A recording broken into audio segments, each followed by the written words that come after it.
Monsters infiltrated the world, causing it to succumb to despair. People fought until their last breath to safeguard the place they called home. Among those brave souls was the protagonist of this story, Carcelian Levandayan, who fought against the menace just as viciously. Many years passed with him battling countless monsters, relentlessly piling up dead bodies with the only blade he had, and not an ounce of fear in his heart. Then finally, a day came when he fought Aaron's brother from another mother. That bastard was one tough nut to crack. The battle was brutal, but he eventually took down the piece of shit. In the aftermath of the battle, he too succumbed to death. But fate had other plans. With his soul drifting through this endless void, he met a human boy hailing from some planet known as Earth. The boy's name was Seo Du-jun, who was on the brink of death for some unknown reason. Before dying, he wanted to make a simple request to Vandayan, who immediately refused even before listening to what this boy wanted to say. After all, bro just wanted to die peacefully. He was done with all the shit. He lost his country to the monsters, lost his loved ones, and eventually died a dog's death. While this boy Seo Du-jun didn't really want to live either, he desperately wanted his family to have a good life. Well, it seems like Vandayan is finally ready to listen to this dude's request. The boy lights up like a kid in a candy store and musters up the courage to say he wants his family to live peacefully. And so, our boy gladly takes on the job to protect this boy's family, and finds himself on Earth. Now rocking the body of that teenage boy Du-jun, our guy is on a mission to infiltrate Namsan Gate, which is ranked C for obvious reasons. Only registered heroes are allowed to enter, so the automated machine keeps blaring at him to scan his ID card, which our guy obviously doesn't have. He simply crashes through the guarded and authorized building to enter the gate, triggering the security alarm blaring about the infiltration. Once inside, he starts walking around trying to find monsters to smash. That's when he stumbles across a party of heroes, folks who have official licenses and permission to be there. They assume our boy is someone who got lost and offer to show him the way out, especially since they're heading for the exit too. Du-jun stays silent, giving off a weird vibe. Even these heroes can tell something's off. He's wearing casual clothes and doesn't look like a hero at all. Sure, porters nowadays dress more casually, but our boy's outfit is way too simple for its own good. And what's up with that bag on his back? For all they know, he's probably just a clueless porter who got abandoned by the party he originally came with. Then again, they're not so sure. Du-jun finally speaks up, acknowledging why they're feeling super skeptical, but makes it clear he came here on his own without any hero's party. Hearing this, one of the heroes sighs, understanding the reason behind our boy's presence. He has seen plenty of cases where people catch a hard boner to become a hero and hunt monsters after watching some flashy TV commercials. But that burst of motivation can get someone killed real fast if they barge into gates recklessly without going through legal procedures. First, you need to get officially certified as a hero. Then you go through training and testing. Not to mention, this gate is C rank for a reason. If you're a rookie just starting your career, you better go find an F rank gate before you lose your life for real. After listening to this dude yapping and generously handing out advice no one asked for, Du-jun makes it abundantly clear he doesn't need shit. Naturally, the crew of heroes is bewildered by this kid clapping back with such a cold tone. After all, they were just trying to help. So they get a bit pissed, but the leader tells his comrades to hold their horses. If the guy doesn't want help, then fine, leave him be. The leader is confident this kid will eventually learn the hard way why you don't cover your ears when someone wise is talking. They hope he finds out just how unforgiving these gates are, unlike the TV shows that glamorize being a hero like it's the second coming of Christ. Soon enough, Du-jun finally comes across a giant troll staring him down, ready to eat him alive. The monster unleashes an attack, only to miss and hit the ground. Bro moved so fast the troll couldn't even process what the hell happened. Then he balls up his fist and delivers a devastating punch, hard enough to blow the orc's face clean off. It's basically something out of One Punch Man, or Omni-Man on a killing spree. Now that the monster's out of the picture, here comes the juicy part. Time to loot, baby. First, he grabs the sword that bastard was carrying. Then he uses that same sword to dig further into the monster's body and extracts a shiny gemstone. It's actually a low-grade magic stone, so insignificant that Du-jun never even bothered with them before in his previous life. But since he's broke right now, he's got no choice. Suddenly more monsters swarm the area, pissed after seeing their buddy decapitated. Du-jun turns around and chucks the gemstone so fast it literally blows one of their heads clean off. The other two dumbasses charge in like they've got some death wish they want fulfilled. Well, Du-jun's more than happy to grant it. While he's wrecking havoc, we cut back to the crew of heroes trudging through this monster-infested territory. Currently, their minds are still stuck on the encounter they had with that young man. The orange-haired woman is actually worried about Du-jun's well-being, fearing he might end up dead. But the leader of the pack assures her that's highly unlikely. If he is some unauthorized guy who barged into the gate, agents from the control center will find him soon enough. Those agents on missions are always B rank or above. And since this gate is C rank, there's no way in hell he's dying here. As long as the kid steers clear of recklessly rushing at monsters, he's got no chance of losing his life. The Baldy agrees with his leader's assessment. He's pretty sure the arrogant brat must be trembling in fear, waiting for the agents to save his ass from doom. Well, the story is pretty much the opposite. It's our guy who's literally making these plus-sized sandbags shake in fear. One punch and the prey is down. He's so fast they can't even touch him, let alone crush him under the weight of their blades. He appears right behind one of the dumbasses and delivers a kick so hard it demolishes the guy's head. With all the suckers down, he grabs one of their swords and proceeds to harvest the sweet magic stones all for himself. After a while, he's done stuffing his bag and ready to leave. Though honestly, he's pretty disappointed with today's grind. It's basically dead weight in his bag, all those low-grade gems. Right then, one of the agent guys finally spots him and calls out to his buddies. Before our guy can fully turn, those suited men give him a tough stare down. First, they explain they're from the gate control center and suggest he show his hero registration card.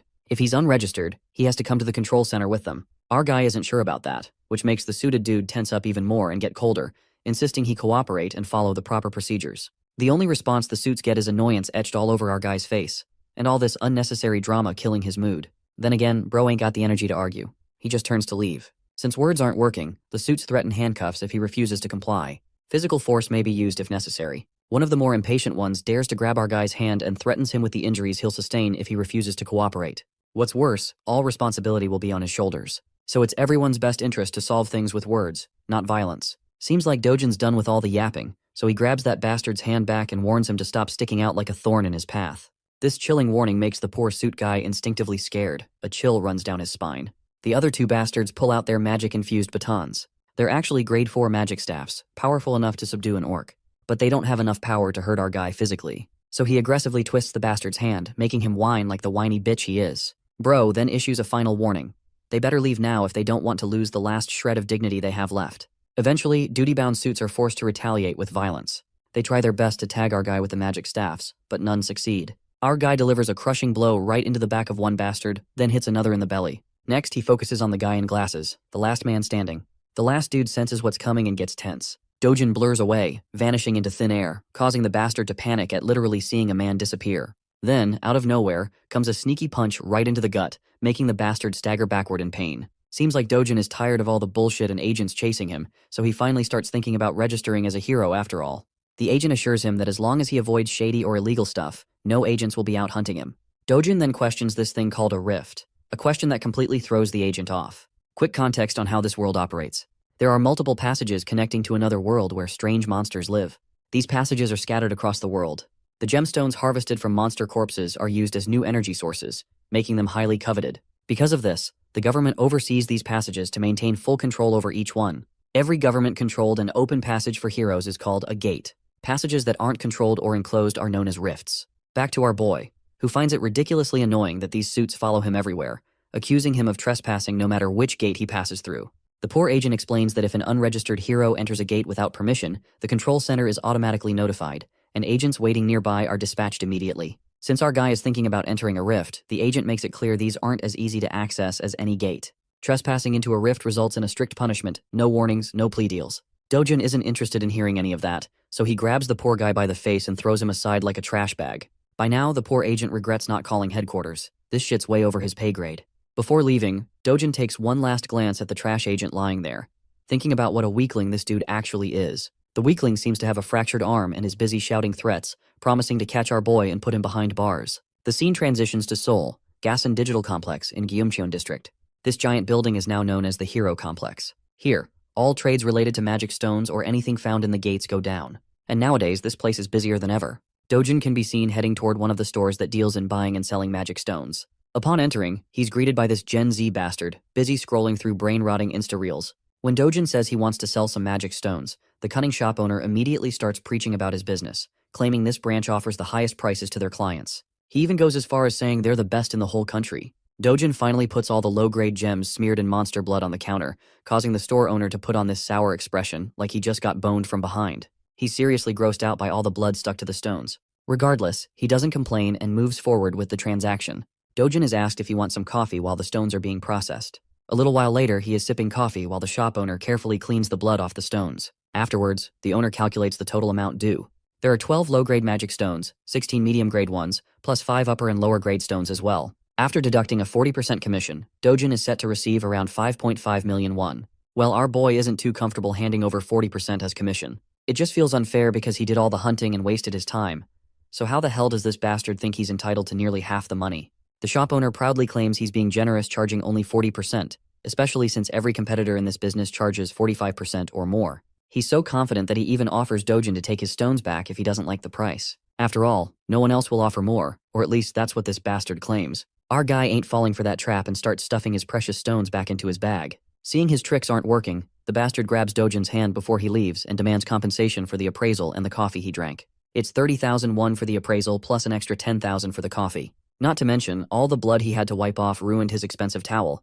With everything added up, Do-jun supposedly owes the guy around 350,000 won. Do-jun isn't giving in to these unreasonable demands, no matter how hard this crazy bastard pushes. Seeing nothing's working, the bastard stoops to street-level tactics and threatens Do-jun with the C-class heroes he has as his guards. Right then, those big guys barge in through the back door, asking why they were called. If anyone's causing trouble, they're ready to deal with them. Do-jun in response shoots a sharp glare at the bastard, who stares right back with the same intensity. A while passes, and the scene cuts to the terrified, sweaty face of the shop owner, who had been acting cocky like he was the main character. But he got a reality check when Do-jun took down his 3 pigs, without breaking a sweat, making it clear who the real MC is. My guy then walks up to the counter and smoothly negotiates the commission down to 1%, no questions asked. We all know there's no arguing when someone like Do-jun is staring straight into your soul like that. So the deal goes through, and Do-jun walks out with a fat stack of cash for the haul he collected with his sweat, or rather, his fists. His grandma and sister are both in total awe at the huge amount of money. Grandma-pa even suspects Do-jun is pulling a fast one with fake bills. But the guy quickly clears that up, saying the money came from lending cash to a friend who started a business that ended up doing really well. Grandma isn't sure if her grandson even has a friend like that. He tries to convince Grandma with another lie that it was a childhood friend. Eventually, Grandma stops asking questions, at least the big ones.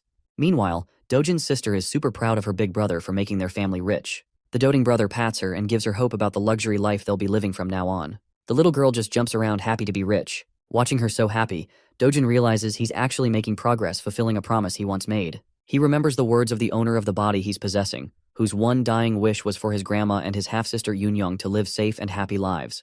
That poor guy disappeared right before Do-jun could say anything, and when he woke up, he had become Seo Du-jun. Now his only mission is to make sure this little family lives safely and comfortably. For that, he wants to buy the safest house in Korea, which currently costs 110 billion won. For him, making money won't be an issue as long as he gets his original strength back. This world shares a lot of similarities with the one he came from, the one that was destroyed.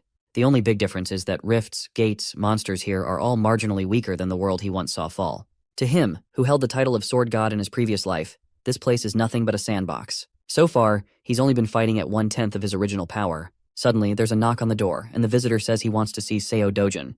Bro stands up and decides to answer. As he opens the door, he finds 2 thugs standing outside. These guys are here to claim a debt Do-jun owes, an insane 48 million won. Seeing this, Do-jun's sure these are loan sharks. The real Seo Du-jun borrowed money from before he left this world for good. Though it was supposed to be just 5 million won originally for his grandma's hospital bills, these guys are charging crazy interest to demand 10 times the original amount in no time. They know he's been making money through gates lately, so they want him to cough up the cash since it's all documented in the contract. But the only repayment these bastards get is a jaw-busting punch right in the big guy's face. That single punch sends the poor thug flying, leaving his partner with his jaw hanging in disbelief. Our guy then gives the scrawny bastard a deadly stare to remind him that over 9 million won has already been repaid. So if you do the math, these bastards should be paying him interest. With another punch that makes the bastard cry like a bitch, Do-jun tells him to tell his boss that Do-jun's coming to pay a visit. The scene then cuts to the shopping mall, bustling with life. There, we see sweet little Eun-young lighting up a kid in a teddy bear store. Do-jun brought her here for a shopping spree. Today she's free to get anything she wants.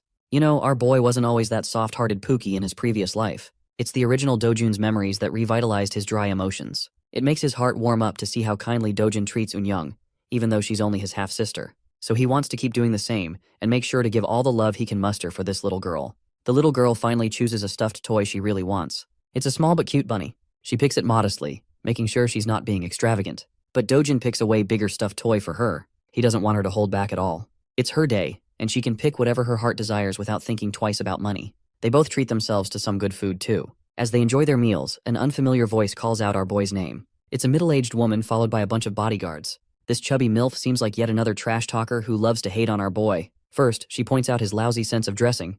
Then she questions the girl sitting next to him. She's bold enough to throw a jab, saying he must have knocked someone up and had this girl, just like how his mother brought him to this world. Of course, these sharp jabs infuriate our boy beyond anything. Meanwhile, the little girl has no clue who this lady is or why she's trash-talking so casually. This MILF then promptly turns her attention to the girl and asks her name. The girl introduces herself as Lee Yoon-young, which makes this trash MILF realize she's Do-jun's sister. Out of habit, the woman throws a jab at her clothes too, calling her a mess. This bitch isn't sparing her deceased mother either, and all of this is just getting on our boy's nerves real bad. But for some reason, he's holding it all in, not trying to get aggressive with her provocations. Even this MILF is pretty astonished at how Do-jun is keeping his composure, not falling for her traps. So this bitch decides to go one step further. This fat piece of work is bold enough to ask a child the meaning of harlot. Well, that's the last straw. Do-jun snaps and calls her an ugly woman who belongs to a tribe of orcs. Of course, the woman is left wide-eyed and mind blank after getting caught off guard. Let's have a little context to understand why Do-jun has been tolerating this woman only so much. You see, Do-jun was born an illegitimate child and lived in poverty. At the tender age of 7, his mother died, and he barely made it to his father's house. With his father marrying a new woman, he was shunned by everyone. It only got worse after his father's legitimate wife gave birth to a son, and Do-jun was ignored completely. Things got so bad that he got kicked out of the very house he lived in. So he lived with his half-sibling at his grandmother's house. As our boy reflects back, he feels pity for the original Do-jun who had to endure all this and still tried to keep a smile on his face like he had no pain in his life. But now he wants to change everything. Seems like this woman is his stepsister, which explains why he was trying to hold himself back. But he won't tolerate her no more. He recalls how he shared a roof with this orc of a woman, and she's just as disgusting as ever. Not only is her personality messed up and her appearance orc-like, she's also dumb as hell. He further crushes her spirit by dropping brutal bombs on how she's a wreck with an inferiority complex. That's the only reason she projects her insecurities onto others by calling them ugly. She's just a gold digger obsessed with others, and that's the real truth the world should know. As he continues to crush her under his sharp jabs, the entire shopping mall watches them like they're the center of attention. The orc lady is totally annoyed and about to lose it, but then Do-jun's stepmother walks in. Seeing her mom, the orc lady approaches her like the whiny bitch she is, complaining how this kid just shut her down with words. But this mother is aggravated to see her daughter whining like that and shuts her up with a cold glare. Not gonna lie, bro's got one heck of a stepmom. At first, I even thought the orc lady was his stepmom. The hot mama turns her attention to our boy and greets him with utmost grace. She's inviting him to come back home and hang out for some fun. But Do-jun knows all too well that this facade his stepmom is putting up is fake. After all, she's the one who caused the most misery and unrest in the 12 years he lived with them. The woman continues reminding Do-jun of things he never wants to remember, triggering his PTSD and making him go full serious mode. With a tone colder than your mother's jokes, our guy tells this bitch to get the fuck lost. That's a major slap to her dignity, being shit-talked by someone younger than her. She just twirls around and leaves with the last bit of dignity she has left. For real though, she wasn't expecting him to clap back so sharply. She's left wondering if he's the same guy who would just lower his head even when she slapped him for no reason. Her bitch of a daughter follows along, with their bodyguards also following the both ladies. Honestly, these guards played the perfect role of mannequins in this ordeal. Let's shift our attention to our boy. Seems like these two girls totally ruined the time our duo was having. So our boy decides to be on his way too. The way he reacted to his stepfamily was intentional. He wanted to make one thing clear. The Seo Du-jun who couldn't even speak up for himself is gone. It's high time his trash family realizes that. We then cut to a Mercedes zooming down the road. Inside the car, we see both the trash mother and daughter. The daughter is pissed at her mom for just walking out quietly instead of putting Do-jun in his place. As she vents her frustration and curses our boy for the humiliation they suffered, the mother orders her manager to answer why Do-jun is still alive. Well, Baldy has no clue how this dude is alive. It doesn't match the reports. The woman blares at the top of her lungs about the bullshit this man is spouting. How the heck could he be alive if they made sure the job was done and clear? The poor guy assures her he'll look into the matter again and make sure this time the job is executed properly. Meanwhile, the trash daughter has no clue what her shady mother has been plotting all along. She's rattled hearing talk about killing and dying. Eventually, the mom poses a question to her daughter, wondering if she has feelings for Do-jun. This catches the fat pig off guard, making her blush and flustered. Actually, she's worried about Do-jun dying because if grandpa or dad find out, they're gonna be in serious trouble. The mother grabs her daughter by the mouth hard enough and drills her to stay the hell away from her business. The mother is dead set on claiming Do-jun's life, with no plan to spare him, especially not after how he dared to talk back to her. Getting rid of him is the best revenge she can think of. A decade ago, the world took a turn to chaos with the appearance of the Rift. This terrifying dimension gave birth to monsters, spawning from the portal, armed with the objective of slaughtering humans upon sight. Their terror didn't stop. It was ceaseless, and eventually demolished the world, scarring it with destroyed cities engulfed in flames. However, just like the appearance of the dark forces, there came the emergence of the light in the form of valiant warriors called the Heroes. With their emergence, the first discovery of mana stones was made from the dead bodies of the defeated monsters. Back to the present. Do-jun's going somewhere, reflecting how mana stones quickly shifted the world's dependence from traditional energy sources. Because of their key role, countries decided to center their attention towards the emerging rifts, basically claiming priority over them so they could extract resources. With the current state of the world in motion, all of its industrialization is completely reliant on the concept of gates and the dependence of heroes. And because of that, the profession that can be classified as a hero reaps high rewards. A consistent high salary can only be achieved via becoming a proper hero. Do-jun's arrived at his destination, and it's actually the Yongdongpo HCS Capital Establishment. I know that's a mouthful, but you guys will see why he's come here soon. He finds himself entering the building, and upon first glance, the the boss and his clowns look like your average run-of-the-mill thugs who want to scare people with their ugly faces. But Do-jun is pretty chill about the situation. The boss puts out his cigarette and points out our boy's audacity to not only beat the crap out of his goons, but also to show his face at the door. It really shows that Do-jun really doesn't give a flying fudge about anyone. He cleverly tells the organization's owner that, in reality, it's actually Do-jun himself who found himself at a real loss.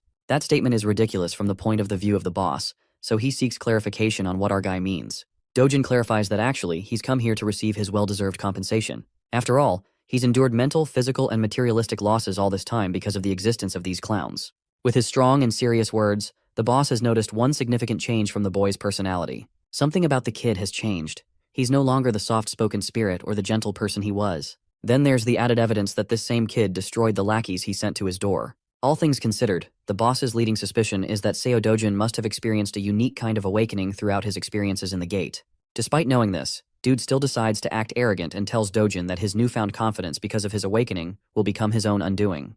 The hypocrite calls our boy for being overconfident in his abilities, and to back up his claims, he brings over a bunch of grumpy men to intimidate him. Of course, he can pack all the muscle he needs, but to the experience of the sword god, they're practically insects in comparison. The boss is talking out of his ass and states that even those awakened people end up getting killed like deadweight and low-class heroes in the end. The funniest part? Bro is under the assumption that Seo Du-jun is nothing beyond the level of a D-class hero, and that his organization can easily stomp on someone as weak as that. Meanwhile, Do-jun is just chilling on the sofa in the background while 5 guys are staring him down. Without showing even a hint of amusement, he orders the boss to sit the heck back down.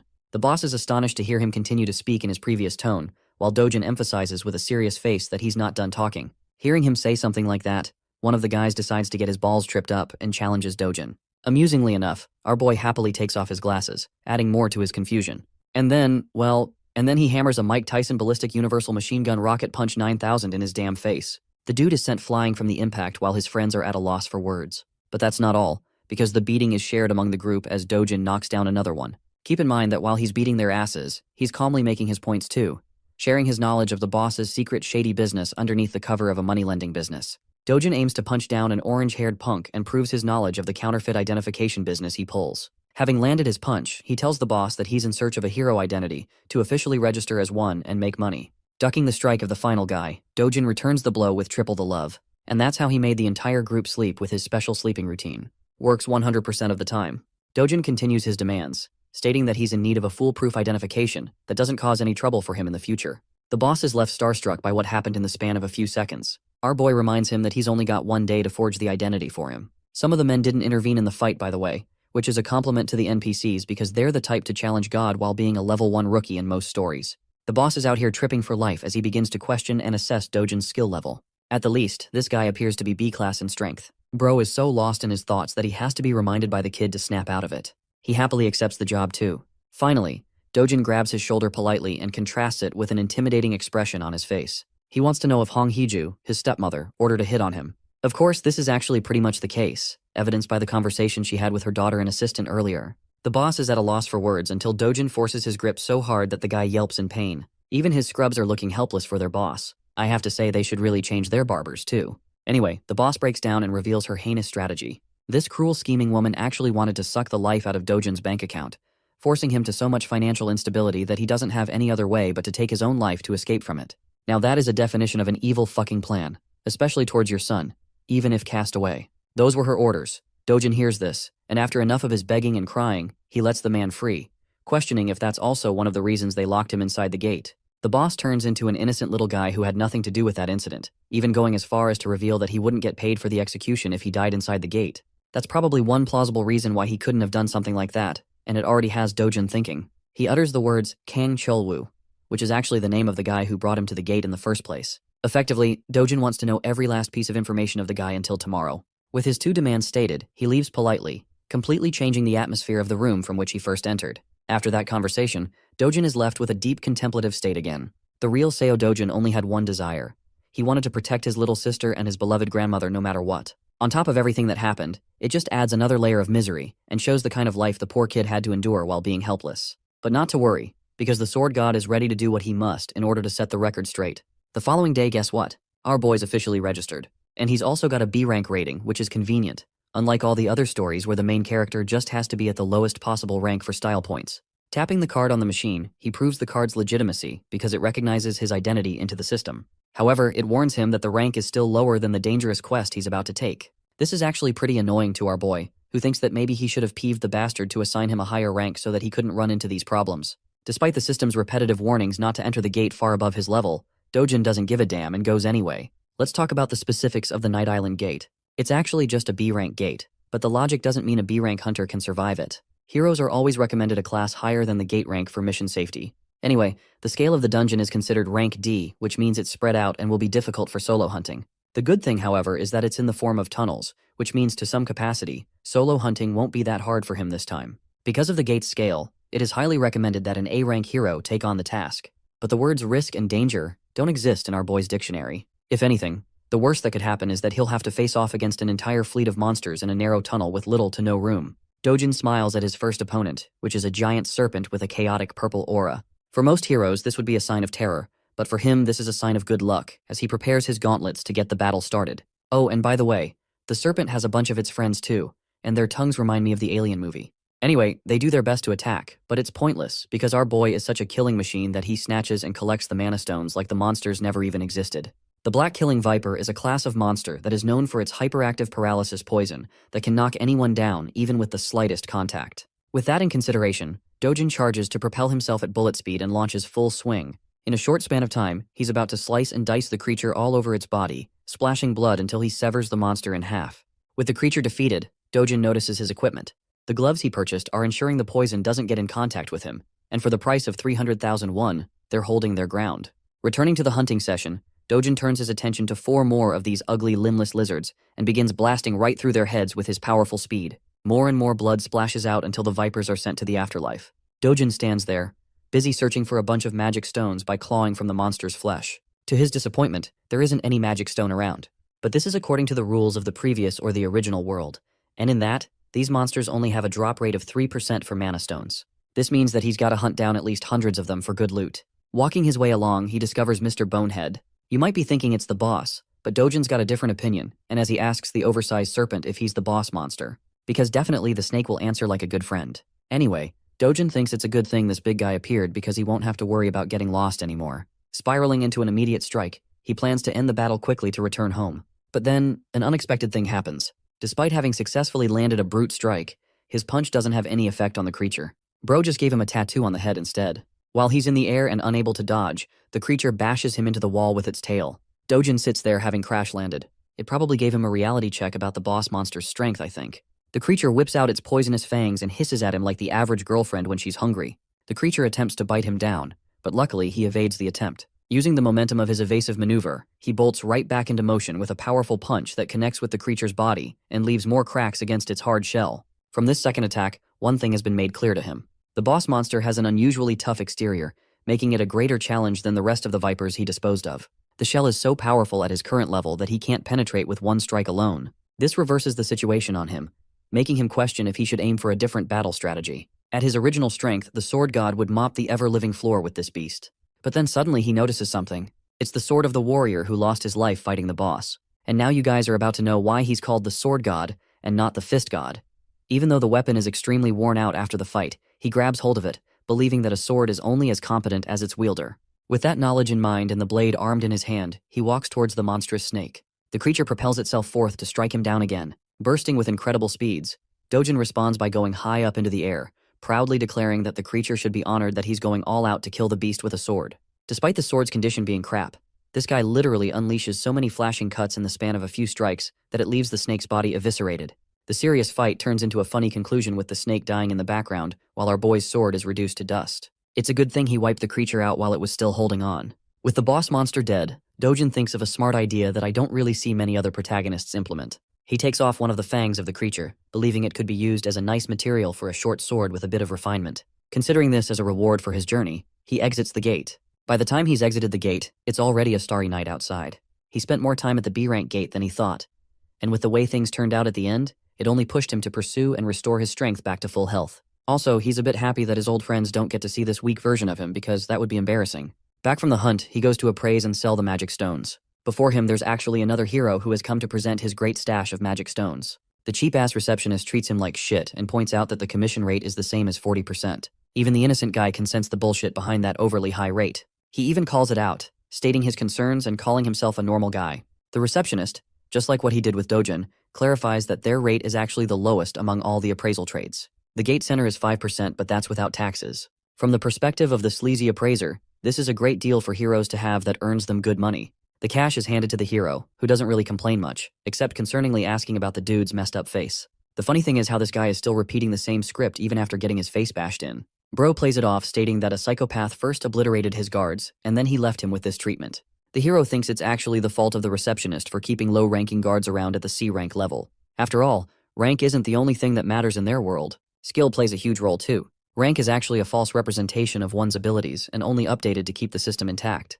The hero is wise to mention that the people of the same rank have a huge variance in skills and abilities, so they can't all be treated the same.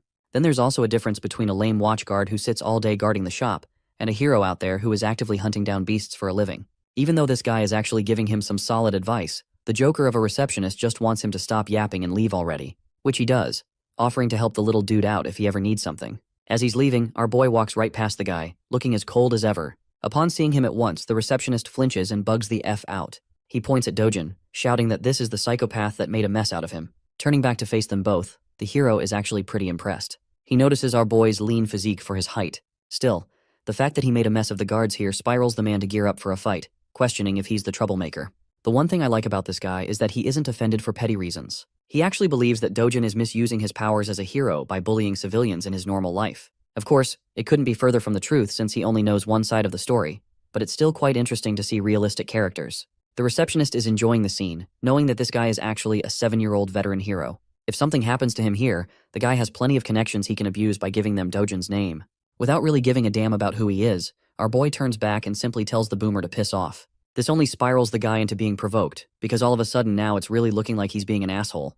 Do-jun asks if the guy is looking to exact revenge on him. Hearing those words, the veteran hero is provoked.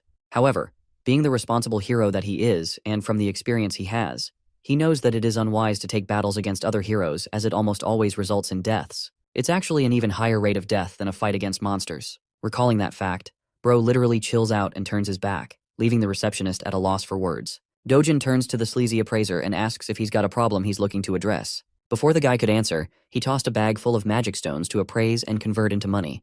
These precious shiny babies are all high-grade magic stones, which really begs the question on who this guy really is from the perspective of the receptionist. Calculating the amount winds up to be a total of 150 million won. It seems like a lot at first glance, but to Do-jun, it's far too little for a day's worth of hunting. He asks for the cash, but the receptionist reminds him of the commission rate they have to calculate beforehand, which obviously draws a scary look from our boy. Remembering that the rate is only 1% in their little deal, he cools down and tells the guy to wind up the rest of the amount to him. Now, inside the mind of the hilarious appraiser, he wants to beat the shit out of the guy for having so much audacity, but it's only in his imagination that he can do that. Speaking of which, the receptionist expresses that there has to be approval from upper management for an amount this huge. Without wasting another breath, Do-jun demands that he get the approval right this instance. So the guy quickly phones his boss, whispering the details of their situation. But before he can smoothly wind up a deal, Do-jun snatches the phone and directly tells the boss to hurry up with the payment.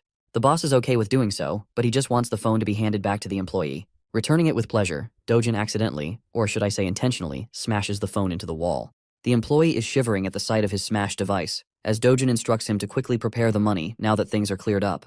And that's how the receptionist prepared numerous bags full of cash for the transaction. By the end, the guy is left devastated at being forced in such a way. Maybe you guys feel pity for him, but remember, he continues to scam nearly half the amount that ordinary heroes earn after risking their lives. He's a scumbag. 10 minutes passed and the boss quickly found himself at his store, enraged at why his employee wasn't picking up the phone. The hilarious part is that the receptionist throws in the towel and embraces an immediate resignation. The boss then sees the guy's phone smashed into the wall, giving him a good idea of what went down. Seeing this, he pulls out his phone to call Ju-yeon, requesting that she come here at once. Ju-yeon appears to be a famous young woman donning beautiful purplish-pink hair. She's so recognizable in public that people are celebrating her name as Hyun Ju-yeon and treating her like a celebrity.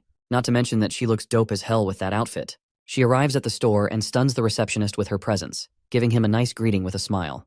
There's a big reason why everyone's making a big fuss about her. She's the country's 4th S-rank hero in the lineup, nothing short of amazing.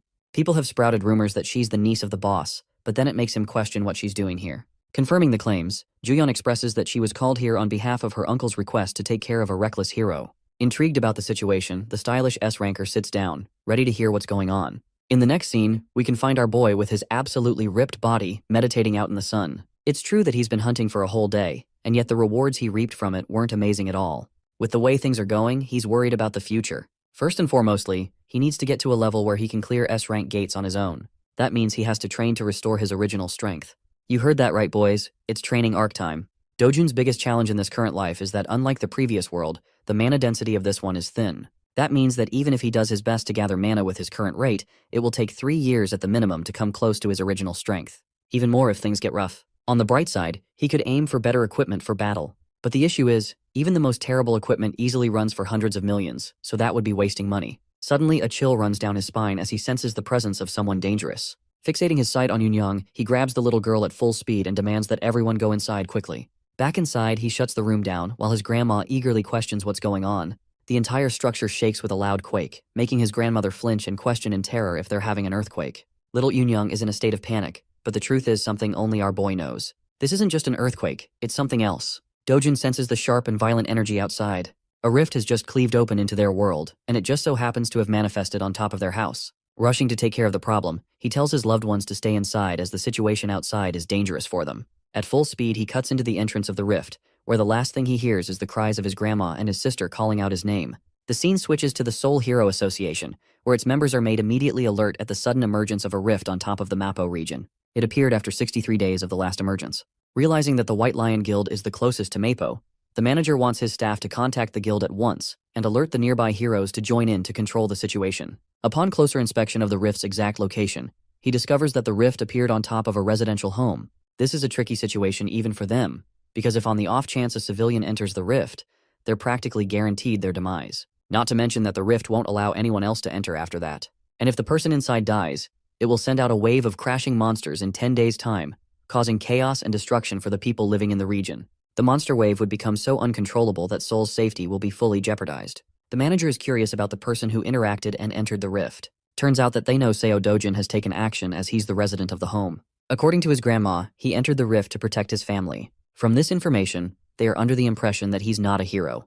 And that complicates things because the chances of an ordinary civilian returning from the rift is next to impossible. This causes the entire staff to feel despair and helplessness for the situation, as they can do nothing. In the next scene, we actually find Do-jun's pissed-off stepmom annoyed hearing the news of his new awakening. She can't believe her ears. Her assistant reports that while he hasn't officially registered with the Hero Association, they've come to verify that he's indeed now an awakened individual from his last gate experience. This makes her frustrated because Kang Cheol-woo was supposed to finish the job, and instead it only made her target even stronger. Going batshit crazy, she smacks her fist on the table, questioning why the hell they couldn't just manage to kill the guy on their own. The fact that they also took money for executing a failing job is also a reason for her to get angry. Roaring at manager Lee, she declares her frustrations with Kang Cheol-woo by sending him a message. If he doesn't kill Do-jun personally, he'll owe her 10 times the amount in return. But to her surprise, her assistant surprisingly reveals that they may not even require contacting the guy anymore, sharing the discovery of the new rift just on top of Do-jun's house. Having confirmed that he entered the rift, it's clear-cut that he won't be making out alive. Hong Hee-ju is happy to hear the news and the implication that he won't make it out alive. She calms down, appearing normal for once, and tells the assistant to assess the situation until they get more news. As for our boy, he's just arrived in the rift's domain. It's a forest. In fact, it's the same forest that he once used to enjoy his youth in while resting.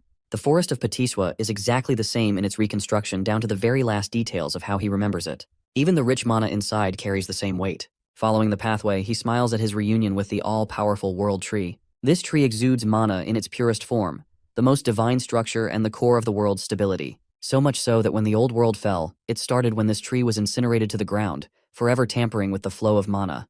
However, in this rift dimension, the tree is fine and just how he remembers it. Though he's unaware of the cause, one thing is for certain. He has a chance to reclaim the mana he lost by absorbing it from the tree. Meditating underneath the excellent flow of mana, our boy is getting his strength clearer and clearer. He spent more than 3 days sitting exactly like this, forgetting to eat or drink or tend to his bodily needs. 10 whole days passed, and all he could focus was on harmonizing his breathing. By the end of the 10th night, trouble came looking for him and disrupted his meditation. These alien-like creatures are called the Bulkina, and they've come to burn the tree just like how they did it in the past. Only this time, our boy is there to prevent the tragedy from happening again. The creatures lunge forth to attack him while Do-jun regrets being unable to have a water element sword to knock them all down with ease. The burning monsters roar to make their way to him, but our boy is replenished with so much mana that he no longer cares about a weapon. He is the weapon. And those hands are rated E for everyone. Extending his hand towards the monsters, he exerts so much authority from his mana alone that it knocks down one of them. The second creature is stunned by his ability. Let's break down what happened just now. What he did there is called mana release, and not exactly telekinesis. It's a blaster-type attack that uses raw mana as a detonation strike. It had been a while since he used this ability in such a way, considering he was low on reserves all this time. Anyway, the Volcana creatures aren't done just yet. To retaliate, they release charged blasts from their mouths in return. These pulsing laser beams quickly make their way to our boy, appearing the calmest he's ever been. His mana alone is enough to protect him from any damages. Stepping towards the creatures while he's ignited with a burst of mana, he remarks that he's finally protected the world tree. And now, he's ready to play for a bit and enjoy the fruits of his training. The ugly bastards are trying for another energy blast attack, but our boy quickly catches two of them and forces their mouths shut. This way, their own ability charges up and explodes inside their mouth, leaving behind a headless corpse of flames. The corpses of the creatures wither away, dropping 2 valuable magic stones for him to use. But that's just a couple of them down. Do-jun is enjoying his life, thrilled to unlock something called the Eternal Ember after defeating these guys. Joyfully cutting his way past the monsters and smacking them all down with a grin, he's finally glad to steal a good load of mana stones from them. The one-sided slaughter continues until he wipes out all of them. Do-jun has won the lottery ticket with how many stones they're dropping. Among them, he also discovers a small coin or a seed glowing in gold. This is called the Eternal Ember as he picks it up in his hand. With this, he's reclaimed control of more of his power as he crushes the chip and unlocks its flames. The way he's casually playing around with the ember reminds me of Sukuna from Jujutsu Kaisen. Now, in any normal case, the ideal strategy here would be to keep gathering mana from the world tree. However, the current state of his body has reached its physical limit for amna absorption. The second way of doing so is actually absorbing the ember, completely altering the state of his mana and transforming it into fire mana. And he does exactly that as his body produces a rush of flame energy. Now, unfortunately in his previous life, he felt zero need to do this and didn't care about the eternal ember at all. However, now it's required for him to fully absorb the embers, and it takes like 10 whole minutes just to get one finished. Luckily, he's got a whole bunch of these collected for him, so his goal is to absorb as many as possible. The appearance of the rift has sparked a public interest. The reporters are all gathered around our boy's house while agents and association staff are protecting the place. Bang Seonggu is pissed off because of one guy's arrogance to enter the rift prematurely. I have to point out that he looks like a carbon copy of Yeonho from Solo Leveling, but with a cleaner haircut, I guess. We also have our protagonist, but with blue hair. This guy is called Kim Hyunwoo, and he sympathizes with Do-jun's actions to save his sister. But Seonggu doesn't buy that explanation at all, accusing our boy of heading in like a greedy guy who wasn't ready for the consequences. It would have been fine if he unalived himself the normal way, but if he dies in the rift, the place will become a detonation ground for monsters to come pouring out. And that's the issue, really. Hyunwoo asks for Gilma's input, and apparently Gilma has told them to just do things according to the protocols. Hyunwoo questions the recent emergence of rifts popping all over the world in various countries like the US, China, Switzerland, Turkey, and the UK. That's one reason Gilma is having a hard time managing so many rifts all at once. This kind of phenomenon doesn't really happen every day, and yet some of the nations were able to easily contain the threat with ease. But for South Korea, they're out here pissed as hell because their situation could very well turn into a disaster because of one guy. Seonggu is so pissed that he wants to beat the crap out of the dude who went in and is begging for the rift to throw him out. Speaking of the gargantuan purple gate, 28 days have passed since its first appearance. The same goes for the number of days Do-jun has spent inside. Now, the Hero Association is afraid and has already cautioned the threat as a level 1 wave. Do-jun's identity isn't revealed to the world just yet for privacy reasons, but they're calling him Ordinary Person S for now. While the rest of the world is clueless about Do-jun's identity, the boss of the money-lending organization catches on quickly and connects the dots. Even his assistant confirms the report to verify the information of his involvement. Kim Myong-gu plays as the right-hand man to the president Hwang Chang-seob. Chang-seob is curious and wants to know Do-jun's chances of survival to make out in One Piece. Yes, I said the thing. As a ritual of this channel, the One Piece is real. Moving on, the assistant is pretty damn certain that an ordinary person has roughly less than 1% chances of survival. But the mere mention of Do-jun being treated as an ordinary person carves an amusing smile on Chang-seob's face. That same regular so-called person put his men in the hospital and gave them bandages for weeks. From the perspective of the world, they're vastly underestimating the abilities of the one civilian that went inside the rift. Now, Chang-seob is also interested in hearing the chances of someone surviving as an awakened individual. For that, his assistant believes that it would ultimately depend on the level of the hero, and it's tough to make a judgment call without accurate information. Even Chang-seob admits that fighting ability is different from pure surviving ability. And then it introduces a whole different level of complications when you're inside a rift of all things. Anyway, one thing is for certain. The bastard hasn't changed his ways. Chang-seob wants to protect Do-jun's family, but not for noble reasons. Nah, this scumbag intends to sell the organs of his loved ones in case he doesn't make it back. And even if he does, he's gonna pin the blame of debt on him for taking care. This guy's the embodiment of a leech. The scene transitions to the mesmerizing world tree. Here, Our boy is going full speed into his training arc as his body is now thriving with flame mana. He doesn't even know how much time has passed, but he's been grinding by absorbing hundreds of the fire stones. With this, he's acquired so much fire mana that he can use it and manipulate it in any way he deems fit. Not to mention his resistance to the flames has increased as a side effect. Comparing his past self with his current self on the basis of fire attribute alone, he thinks he's surpassed his past self in a small capacity by mastering this ability. Embracing the world tree, he shares a tender moment with it. It's always served him in the time of need, even in the past, and even now. Because of that, Do-jun is grateful for everything it has done for him. As for his mana stones, he's made up a small bag using vines to store them all. With the stones collected and stashed, Do-jun fully understands that he'll probably never get to see the angelic tree again. But even still, he's hoping for their paths to cross if the divine tree ever finds itself in danger, because when that happens, he will be ready to protect it with his life.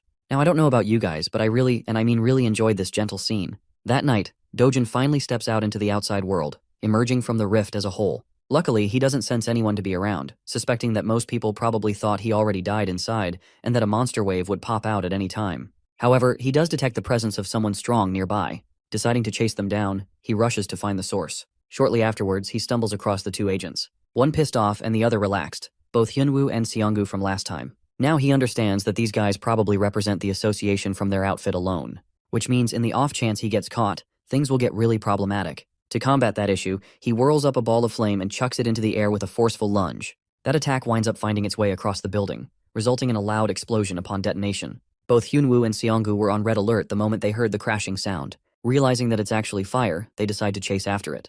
There, they discover a bunch of people standing in horror. Seonggu questions what the hell is going on in the chaos. Meanwhile, our boy is impressed with his flame powers so far. Its precision is good, so it will do him wonders. In the memory of his old friend called Tusk, he wonders if the mage would be impressed by his current level of flames. After all, Tusk was known to be the strongest fire mage on the continent, and they shared a good bond. Suddenly, Hyunwoo's sharp senses alert him to look for the rift. It appears to be acting up and right before their eyes. It disappears into the mist. Both of the agents rush to the site to see what's going on. When they arrive, they can't believe that the rift's connection to their world is no more. As for our boy, he's just making his way to his next destination without any problems. News breaks out the following morning concerning the state of the rift that lasted for a month in Mapo. It is announced that the rift disappeared 29 days after Seo Du-jun entered the zone, proving the concerns of the Hero Association to be wrong about the monster wave. They have no idea about the unexpected disappearance of the rift, and they're currently investigating what went down. They also have trouble dealing with the cause of the fire that broke out at the time of the rift's disappearance in a junkyard. Now, this leads most people to believe that Seo Du-jun is dead, and that this is just the consequence of his own actions. Unbeknownst to them, our boy is hidden in plain sight, observing the conflicting opinions of the people as some are sympathizing with the boy who lost his life. Unfortunately, the disappearance of the rift is heartbreaking news for our hero. He's devastated that he can't interact with the world tree anymore. Even though he can't protect the world tree, there is still one other thing he could protect in his life. Which brings us right to the HCS capital again. Inside, the idiots are busy celebrating the death of Do-jun, believing that they can easily get rid of the old granny and his sister afterwards. Changsob is just the kind of guy to squeeze people to death after all. One bastard is talking about how they should let the little sister grow up so they can use her in other ways. While they're chatting without policing their own words, a familiar voice greets them and demands for their boss. The scene cuts off right there, and we get to see Changseob humming and going about his day, satisfied that Do-jun is finally out of the way and dead for good. His assistant reviews their appointments for today. Apparently he's free for the most part except for a lunch with another CEO. Hearing that, he's happy because tonight he can enjoy partying to his delight at a club under Madame Kang. It's basically senseless chatter, until he steps into the building, and as he's climbing stairs, he finds his men being tossed around like playthings. Their blood is splattered around, and the cause of it all is someone he presumed to be dead. Our boy throws him to the ground and tells the filthy Changseob to crawl back to him like a dog. That bone-chilling order from him has the president of the company quivering. Our boy acts like the real leader of the group and assumes his place in his chair. He then repeats his command to the ignorant Changseob, who is still processing the weight of the shameless order. Without wasting time, he crawls like a dog. Ruthless as ever, Do-jun then orders him to bark as he deserves to be treated like an animal. His loud and clear utterance of the command has Changseob whining in humiliation. It takes a second for him to bark successfully, but our boy is not satisfied at all. Our boy personally makes sure to make an animal out of him by forcing him to bark repeatedly for everyone to hear. The president is reduced to being less than human, just like the people he treats. Do-jun points out that scumbags like him only act obedient on the surface, but end up backstabbing you right when they find an opportunity. Declaring his filthy name, he chillingly tells the man that his life has plenty of experiences dealing with second-rate humans like him. Pleading and begging for mercy, Changseob is prepared to serve like a loyal dog if necessary. But Do-jun has heard enough and whips a heavy slap across his face. Just that much force is enough to knock the wind out of the guy and spurt out blood. His assistant watches the scene unfold until his name is called. Do-jun addresses him as the new boss of the company and recommends that he stop working under a bastard like him. Knowing that these guys are so ready to stab people in the back, he orders the assistant to kill Chang-sub with full permission. Of course, it's a task too heavy for a competent servant like him. He apologizes and objects by stating that their leader has a lot of connections, so things will get really bad if he's the one appointed the boss instead of Chang-seob. On behalf of him, the assistant pleads to Do-jun to spare the guy just one more time. However, Do-jun doesn't want to play around with simple words in front of them. He suggests wrapping Chang-sub's body in a barrel and removing all evidence by shoving it in the endless ocean. After all, it's just one of the things these guys excel at doing. Seeing as the boss's servants aren't willing to oblige, our boy takes a different approach with them. Do-jun threatens the entire group that he'll toss everyone in the gate as monster food if they don't carry out this order. Yeah, the mere mention of that has Chang-seob reduced to a pathetic mess. He can't take it anymore and keeps on begging for his life, promising that he won't ever betray and will always serve under Do-jun. Now, this puts the hero in a bit of a contemplation. Although he could kill off Chang-seob right here and get rid of all his issues, something about him has changed in this life. Admitting it himself, Do-jun has grown softer compared to his merciless past self. So this time he agrees, offering the guy a hand. I just know Chang-seob is about to become religious as heck after this, praying to God that he doesn't get on Do-jun's nerves again.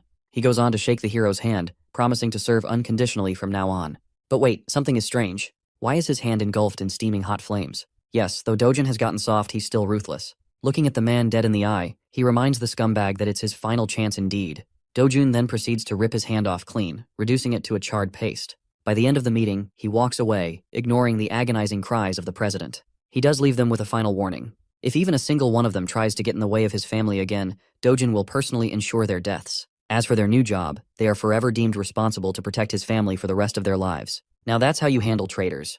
Officially speaking, the man known as Seo Du-jun was just a blip in existence that vanished along with the rift. In reality, he's actually dining in the local McDonald's. The government, Hero Association, and all kinds of media outlets quickly moved past him like yesterday's news. They all treated the civilian who entered the rift as a dead man. Even if he came out and told the world that he was alive, no one would buy it. Furthermore, surfacing after a solo rift mission would only bring headaches and trouble his way. That subdued dog, Hwang Chang-sub, is currently helping him find a new and suitable house, so he can afford to move leisurely for the time being.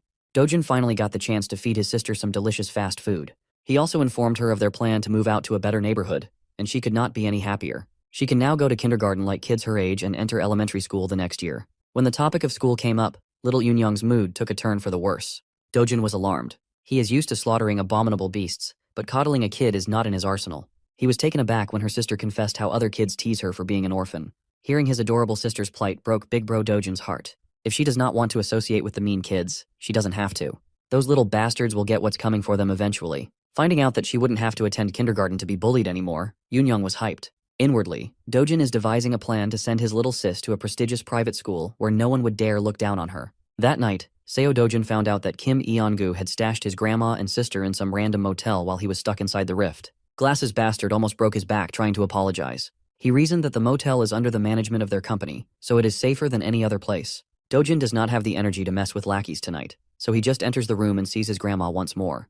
Little Yoon-young pounced on him with a bear hug, and grandma held his hand with tears petering from her eyes. She's just glad to see her grandson come back alive. At first, the hardened warrior was stunned, but once he felt the warmth coming from his family, he accepted the love they had for him with a smile. Little Yoon-young has taken a liking to McDonald's, so they've been dining in that absolutely real place a lot. Today, she asked questions about Big Bro's job, being a hero. When asked if she likes having a hero for a brother, Yoon-young nonchalantly answered that she does not. While it is cool that heroes are strong and cool, they are also constantly in danger when fighting terrifying monsters. Sometimes they even die. And little Eun-young just wants her brother to live with grandma and herself for a long, long time. Do-jun had been so used to mindless bloodshed. Having someone worried about his well-being is quite a new feeling for him. In the harsh world of the past, he was the last human survivor. He fought monsters and creatures beyond your wildest dreams. In the process, he lost a lot of things. Now that he's given a second chance in a different world, something incredibly precious has appeared by his side. Feelings he had long forgotten are coming back to the surface. In this world, maybe he can live happily. Maybe he can just live a quiet life with joy and love. While he was feeling fuzzy and warm on the inside, Korea's Hero Association was in shambles. Na Tae-hwang, founder of the Korea Hero Association and director of the World Hero Federation, has been stressing over the recent rift incident, or the lack thereof. Their best people have investigated the site, but no new information has been found.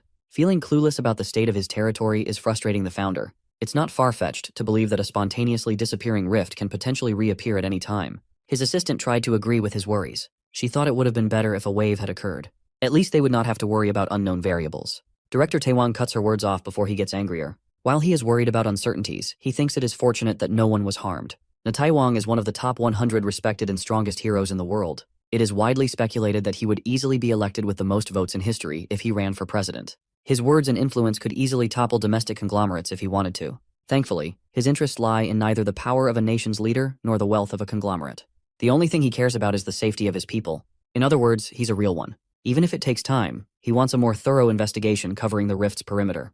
The residents around the nearby area have already agreed to sell their properties to the association, so that shouldn't be a problem. As a consolation, Taewang wants to offer those people more than the market price for their homes. That's the least they could do after causing such inconvenience. All reliable sources have relayed that multiple rifts have occurred in different countries. No matter how you look at it, something must be going on. The United States and China have already entered the control stages of their rifts. Among major nations, the United Kingdom is facing the biggest problem. While reliable and veteran heroes have been dispatched to clear the other rifts, the United Kingdom's squad was simply doo-doo garbage. Speaking of them, the month-long mission to get rid of the UK rift has finally crumbled in a glaring defeat. The UK rift wave occurrence has officially begun. The city and its people are going about their day like they normally would. Amongst the crowd was Seo Du-jun, blending in with the pedestrians. Today, his destination is his favorite shop in the hero complex. When he entered the door, the dude manning the counter gave him a greeting by instinct, but choked upon seeing his face. Every strand of hair in his body stood in terror upon seeing the black-haired young man. Today, his manager is in the store, so he won't have to deal with this sadistic customer alone. The manager promptly closed the paper he was reading and lifted his gaze. His voice was controlled but was tinted with anger. This is the guy who's been forcing his pushover cashier into buying low-grade crystals. Du-jun lazily removed his backpack and tossed the whole thing on the ground. It's actually good that the manager is here, so the sale of his magic crystals would proceed faster. Mr. Manager expected another batch of low-grade crystals to spill on the floor. He's not interested in such small-time business. Du-jun does not like being turned away when all he wants is fair trade. The manager or any other sane business owner cannot afford to accept just a 1% fee. It would be better if the young man just left. Du-jun asserted that refusing to do business with him would be a massive mistake that Mr. Manager would regret. The manager continued shooing the young man away, not even bothering to look at the bag. This is the last warning he will give before things go down. In response, Du-jun kicked the backpack down, spilling its contents on the tiles. Being experienced crystal traders, both the cashier and the manager immediately recognized the properties of those rocks. That crude bag was actually filled with Hero's magic crystals, a legendary treasure that money cannot buy. Du-jun has a rough idea of how much these things are worth. He knows he's holding premium stuff. You see, the Hero's magic crystal was used by an infamous Mexican drug lord, Korzaman, in New Age drug manufacturing. One night, a laboratory accident changed the course of his life and the world's perspective on such a little rock. The Hero's magic crystal caused Korzaman to awaken as a powerful hero. Since then, the crystal has become a priceless item for hero awakenings and mana enhancement. Such an incredibly rare energy source can be classified as an ultra-high-end product. As a power move, Du-jun ordered the schmucks to pack their stuff back up, and he left. Mr. Manager quickly changed his dismissive and arrogant tone into a welcoming one. He even escorted the young man to their VIP seats and offered some drinks while his cashier polished the crystals. Du-jun liked reversing the situation in its head. One second, he was being driven away. The next, he was sipping on some iced beverage. His opening demand was full price with a 0.5% commission. As soon as the manager expressed a sign of balking, he threatened to pull the deal. In prior trades, Du-jun agreed to 1%. Now he's lowering that already abysmal rate even lower. Frankly, he's just doing that out of annoyance. In response, the manager lowered his head and tried to give the sincerest apology he could muster. Well, Du-jun is tired of hearing empty apologies. They can either accept his rate or he'll take his business elsewhere. It's that simple. At the counter, the cashier is inwardly cursing Du-jun for being such a rude prick. Seeing that his acting wouldn't convince the kid to give him a bigger cut, the manager locked in and gave a lengthy lecture about magic crystal markets and pricing. Du-jun doesn't have time to listen to such long-winded yapping, though. He finished his drink and got up from his seat, making the manager panic. Feeling the deal of a lifetime slipping away from his fingers, the manager offered a 9% commission. It did not work, so he proposed 8%.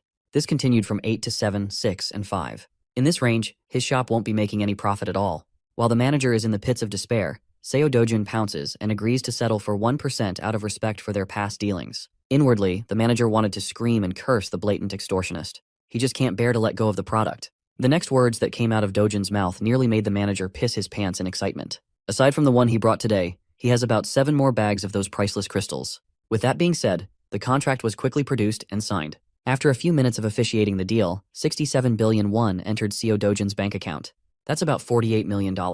At this rate, his 110 billion won house doesn't seem so far off. The problem is that getting more high-grade magic crystals through normal gates is a time sink. If he could find a way to freely travel through rift zones, he could easily farm treasures like a madman. While looking at his phone screen, an administrative message was sent out to everyone in the country. The wave outbreak in the southern region of the United Kingdom had been finally announced to the general public. In the meantime, everyone is banned from traveling to the UK. After reading about a real problem in the real world, Do-jun lost interest in messing with the manager of the shop. In the past, no matter the country or which association was involved, he might have intervened to seal the rift himself. But he's not that guy anymore. He has more fulfilling matters to attend to. Tonight, dinner is on Do-jun, and they are getting expensive meat. Little Yoon-young's mouth watered at the sight of pork and beef marbling over the grill. The expensive meat and succulent side dishes just kept on coming to the table. Worried that they were spending too much given the price tag on the menu, Grandma slowed down and asked her grandson if this was okay. 250,000 won for 100 grams is pretty steep. Do-jun dismissed her worries right away. After making a killing with his crystal harvest, they could eat as much as they wanted, and it wouldn't even make a dent in his bank account. Yoon-young's first bite made her fall in love with the taste of the wildly luxurious beef. Do-jun continued adding more and more to the grill as Grandma watched in apprehension. Hell, there's another package of fresh ribs, prime ribeye, strip loin, and skirt meat coming to the table soon. At this point, the scale is just ridiculous. How could 2.5 people even finish that much food? Well, Grandma is underestimating the appetite of a protagonist. To knock her out of her worries, little Yoon-young convinced Grandma to give the expensive stuff a try. Unable to refuse the offer of her sweet girl, Grandma caved. One bite of that expensive meat was all it took for all her worries to dissipate into nothing. Afterward, the happy family enjoyed their extravagant dinner filled with smiles and laughter. Unbeknownst to Do-jun, an attention-grabbing young woman just entered the restaurant. The necks of the other guests almost broke wherever she passed by. The woman made a beeline towards Seo Du-jun and decisively called his attention. She just wanted to talk with him for a moment. Nothing more, nothing less. Before she could elaborate on her reason, Do-jun cut her off for interrupting his family's dinner. If she wants to say something to him, she should come back when the freaking meal is over. Hyun-ju-yeon pulled out the name card, hoping that the young man would change his tone upon her name. Much to his dismay, Do-jun just kept on grilling and eating meat, disregarding her presence altogether. And so, the renowned S-rank hunter swallowed her pride and patiently sat in the restaurant's waiting room. With a star like her sitting within normal people's vicinity, she naturally became the center of attention. Men and women kept stealing glances at the woman standing at the pinnacle of heroism. She's not only fourth in the national rankings for S-class heroes, but most people would also even place her within the top 10 most beautiful heroes in the world list. Every civilian around was asking the same thing in their minds. Who the hell is making Hyun-ju-yeon wait? Ignoring the blatant whispers around her, Ju-yeon recalled the brief interaction she had just a few minutes ago. As far as she knows, Seo Du-jun entered his first gate 2 months ago. He made it out alive and is now under suspicion of becoming awakened. He was widely believed to have died in the recent Mapo Rift incident, but here he is, alive and eating with his family. Aside from all the details that don't seem to make sense, a single sharp look from the young man had an S-ranker like Ju-yeon on edge. A newly awakened guy cannot possibly reach S-rank in under 2 months, right? Even the oil tycoon Kafmore, who spent his wealth on magic stones, took about 5 months to reach the peak. Rationalizing what she felt, Ju-yeon reckoned that Do-jun must have some kind of unknown special ability. Finally, Do-jun, Grandma, and little Yoon-young have filled out with their bellies full and their mood lifted. Near the exit, Ju-yeon walked over to finally have a conversation with the mysterious young man. Before she could open her mouth to speak, another party sauntered into the restaurant with an air of superiority. Do-jun's eyes turned sharper than usual at the sight of the man. This skeevy-looking bastard did not expect to see Seo Du-jun alive and kicking after their excursion in one of the deadly gates, the lunatic Kang Chil-woo. He's actually quite amused by Do-jun's cockroach-like resilience. Even Ju-yeon seemed to recognize the troublemaker in a single glance. In the middle of the restaurant, tensions rose as silence filled the air. Do-jun chose to ignore the bastard's shallow insults and called Ju-yeon over. Chil-woo was taken aback to see an S-rank hero speaking with the cockroach. Do-jun requested that she take care of his family for a little bit. All she has to do is flag a taxi so they can ride away and go home. It would be more convenient if they were far away while he collects an overdue debt with a mongrel. Thankfully, Hyun-ju-yeon is a very reasonable young woman. She did what Do-jun asked and assured Grandma and the little girl that everything would be fine. She waved at them goodbye, but their concern was evident. Ju-yeon awkwardly stood there as the taxi departed. As soon as they sped away from the restaurant, a resounding and crisp sound of slapping echoed inside the establishment. With his loved ones out of the picture, Do-jun can finally drop the PG act and slap a bitch. He moved so fast that Chil-woo did not even see his swing. He only felt the stinging pain in his cheek. Embarrassed by such a humiliating attack, Chil-woo gritted his teeth and charged forth to retaliate. One of the servers tried to break the fight up, fearful that the Awakeners might destroy the whole restaurant if the conflict escalated further. Her reasonable request was met with unreasonable violence. Fortunately, she wasn't harmed too badly. Seo Du-jun calmly told everyone to get out and clear the room for their safety. Chil-woo is really easy to trigger. He's a muscle-brained idiot who can't even think of good trash talk. For that, he was punished with another strike to the face. He was completely caught off guard, feeling a knuckle make contact with his head. Kang Cheol-woo is the bastard who locked the original Seo Du-jun in a gate, leaving him for dead. Even though he was not the one personally slighted, our MC still harbors a deep resentment for this fuckface, and he wants to talk. Cheol-woo, the goblin-looking goon, snickered as he brought up how that evil stepmother of Dojin's made the whole thing happen. Seeing that extracting info from this idiot was a lot easier than he thought, Dojin pulled his phone out and pressed the record button on the video app. He just needs a clear and concise recording of the confession, and his life will be a lot simpler in the future. Once again, Cheol-woo was insulted by his nonchalance. He gathered power in his fist, called Dojin's mother a whore, and attacked with unmatched intensity. He intends to finish the job that he failed. He wants to kill Seo Du-jun once and for all. Unfortunately for the big goon, his primitive attacks are no match against the expert manipulation of chi. Dojin met the violent punch with a soft touch and sent the enemy's fist flying as though it just hit an impenetrable bouncy barrier. Kang Cheol-woo had never experienced something like this before. Normally, he would just brute force his way through anything and everything to kill. Now it seems like he's going up against someone far beyond what he can comprehend with his tiny little pea brain. Suddenly, he was pushed off his feet. Dojin followed his body's trajectory like a hunter playing with his prey. Sounds of fists cracking a skull echoed throughout the restaurant as the server from earlier tried her hardest to dial the police. Before she could press the call button, a dainty hand pulled the phone away. With a bright smile, Hyun Ju-yeon assured the server that she would take care of everything, so there was no need to involve the authorities. The server was just glad to see a comforting face in the middle of her breakdown. Slaps, scratches, and punches landed throughout Kang Cheol-woo's body, not giving him any chance to catch his breath. As far as Ju-yeon knows, this lowlife is a B-rank hero. With that rank, there are not many people who could beat him up so helplessly. Based on this beatdown, Dojin might be classified as an A rank. Well, even if that's true, the fight still seems a bit too one-sided. Before things could get any worse, Hyun Ju-yeon carefully called Dojin to stop for a moment. She's just worried that Kang Cheol-woo might die if the beating goes on for longer. Deciding to listen to her words, he dropped the goblin goon's limp body on the ground and wiped his hands. Seeing as there's clearly some vendetta between the two, Ju-yeon asked the young man how much he knows about Kang Cheol-woo. Dojin might not know the whole picture, but he knows enough about the bastard to exact vengeance. Hyun Ju-yeon warned him that this piece of dirt, Kang Cheol-woo, is connected to Kang Young-pyo, an S-rank hero. Well, Dojin already knew that fact, and he didn't see any problems. Ju-yeon had never met anyone so reckless and insane. This dude doesn't even care about whatever consequences he might face at the hands of an S-ranker. Hyun Ju-yeon elaborated that Kang Young-pyo is very protective of his delinquent cousin. This restaurant incident will surely reach the ears of that powerhouse. When that happens, blood will be spilled. Dojin scoffed at Ju-yeon's worries. He's the last person who would be afraid of some hotshot S-ranker. More than the problems for the future, he's more annoyed at the fact that Ju-yeon knows so much about his life. Now that the goblin goon is down, Dojin's enmity has transferred to the nosy S-ranker. Face to face, the feral young man stared her down. Hyun Ju-yeon was not a pushover by any means. She won't cave from a simple, intimidating eye contact. Changing the subject, she apologized for the sudden visit and brought up her agenda. She was just asked by her uncle to come by and talk. After she found out about the bag of Hero's magic crystals he sold off, Ju-yeon wanted to get her hands on the rest. She is willing to buy every piece he has, no matter the price. Dojin warned her that it won't be cheap. He has a lot of precious treasures stockpiled after all. She assured him that the assets of an established S-rank hero are beyond normal people's imagination. Well, it's not like he's opposed to selling his goods. He just has one condition before transacting. It's nothing much, really, just a little favor. At least for someone as renowned as Hyun Ju-yeon, that is. Elsewhere in the city, the sound of expensive alcohol bottles hitting the floor can be heard. Dojin's evil stepmother is crashing out upon learning new information about his allegedly dead stepson. Her people were so sure that the kid died in the rift, yet now she's receiving word about how the Dojin survived like a resilient cockroach. Press F for bald man here. Having a boss like her can't possibly be fun. You can't blame him for the misinformation. Even the Hero Association labeled Dojin dead. Evil stepmother doesn't want to hear excuses. She wants actions instead. To make things worse, they just received news about Kang Cheol-woo's defeat at the hands of Dojin. At this point, it's safe to assume that Seo Du-jun already knows who's really responsible for his attempted murder. Hearing that she might be implicated, evil stepmom gulped in terror. She's not afraid of Dojin. She's more concerned about the hassle it will bring when her father or husband finds out about her dealings. She can cover everything up, but if word gets out to the media, the group's stock price will nosedive. So, she ordered her people to intercept the media. If they mess up, T Group and W Group will surely cut all deals and advertisements. First and foremost, the police must also be on their payroll. In that regard, evil stepmom's people have already moved to cover all bases. Knowing that they have a little bit of competence lifted some pressure off her shoulders.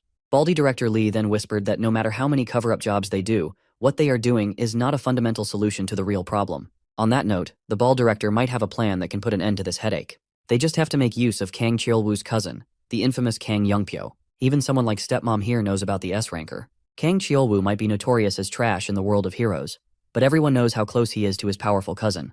In reality, Kang Cheol-woo is just a pawn doing all sorts of dirty work under his cousin's orders. They are both sick in the head. If Cheol-woo gets pinched by the police and smeared by the media, it won't be a good look for the S-rank hero too. In fact, he's already taken action to deal with this public relations disaster. Evil stepmom made up her mind. She wants to meet with Kang Youngpyo as soon as possible. In addition, that dog, Hwang Chang-seob of HCS Capital, has blatantly allied with the enemy. He's taking care of Do-jun's family now. For that, stepmom wants a prosecutor on the phone in a minute. Those who abandon her camp must pay the price in full. The very next day, we follow a group of heroes entering one of the 37 rift zones in Korea. Among those rift zones, 5 zones are being turned into secured gates. The rest can only be raided by heroes affiliated with hero associations with coordinated schedules. Today, Miss Hyun Ju-yeon is leading a team herself. With her S-rank ID, she has practically limitless entries at any gate. Among the diverse crowd of heroes equipped with fancy equipment and weapons stood a young man wearing a beat-up hoodie. Hyun Ju-yeon chose A-rank Jongin-ju's Cleom Guild as a temporary group for the hunt. It's very rare to be a part of an S-rank's hunt, so they are hyped. Ju-yeon reasoned that she simply wanted to do something fun and stretch her muscles a little bit. In reality, she had to set up this whole situation just to give the young man in the back clean entry to the gate. Seo Du-jun agreed to sell the rest of his magic crystal stockpile at market price to Ju-yeon if she let him into the restricted rift zone. He just wants to earn more money by hunting in higher level zones. While it's true that rift zones house all sorts of treasures, going into such a difficult one for a certain profit without fear is just insane. Well, she doesn't really care either way. She just needs to get her hands on those hero magic crystals. After a few minutes of traversing a dark tunnel, the group finally came out of the other side to a brightly wooded area. Unable to rear her curiosity, Inju started bugging Ju-yeon about the real identity of the young man shadowing their party. Ju-yeon just introduced Do-jun as someone she knows, but no one is buying that half-assed answer. Inju speculated that he might be Queen Ju-yeon's boyfriend. Tired of all the buzzing, she gave Inju a partial truth and confessed that the young man was there because she owed him a favor. It's not every day an S-rank hero owes someone. While the party was lost in their respective conversations, a giant shadow blotted the sun from above. Everybody turned their eyes to the skies and saw the beast.